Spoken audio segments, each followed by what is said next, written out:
আইপিএলের শেষ ভাগে এসে প্লে অফে ওঠার হিসাব নিকাশ যেন রকেট সায়েন্সের চেয়েও জটিল বিষয় হয়ে দাঁড়িয়েছে।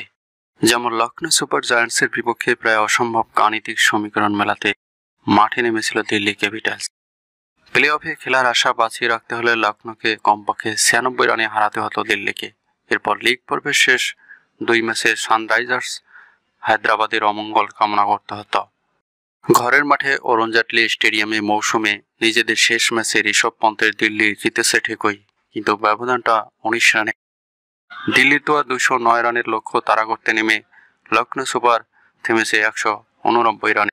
এই জয়ে পয়েন্ট তালিকার 6 থেকে 5-এ উঠে এলো। নেট রান রেট এখনো ঋণাত্মক থাকায় অন্য দলগুলো ম্যাচের ফল যাই হোক না কেন শীর্ষে 4-এ উঠে আসার সম্ভাবনা নেই বললেই চলে। আজকের এই হারে লখনৌর লিগ পর্ব থেকে বিদায় একরকম নিশ্চিত হয়ে গেল, কারণ শুক্রবার নিজেদের শেষ ম্যাচে মুম্বাই ইন্ডিয়ান্সের বিপক্ষে বিশাল ব্যবধানে জিতল। সাথে থাকা লোকেশ রাহুলের লখনৌ শীর্ষ 4-এ উঠে আসতে পারবে না। দিল্লি জয় আর লখনৌর হারে কলকাতা নাইট রাইডার্সের পর দ্বিতীয় দল হিসেবে প্লে অফ পর্ব খেলা নিশ্চিত হয়েছে রাজস্থান রয়্যালসের। জস বাটলার, সঞ্জু স্যামসনের রাজস্থানের পয়েন্ট 16, শীর্ষে থাকা কলকাতার পয়েন্ট 19।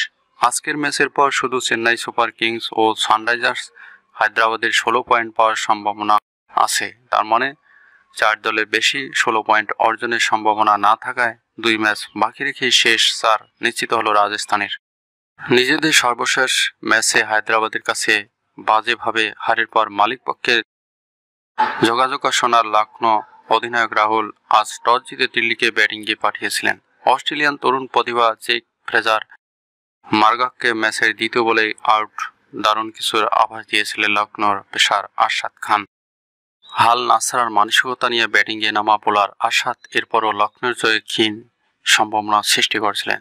3-4 আর 5 ছক্কার অরুণ জেটলি স্টেডিয়ামের গ্যালারি বেশ কিছুক্ষণ স্তব্ধ করে রেখেছিলেন, কিন্তু আরশাদকে বাকিরা সেভাবে সঙ্গ দিতে না পারায় প্রাণ ফিরে গ্যালারিতে।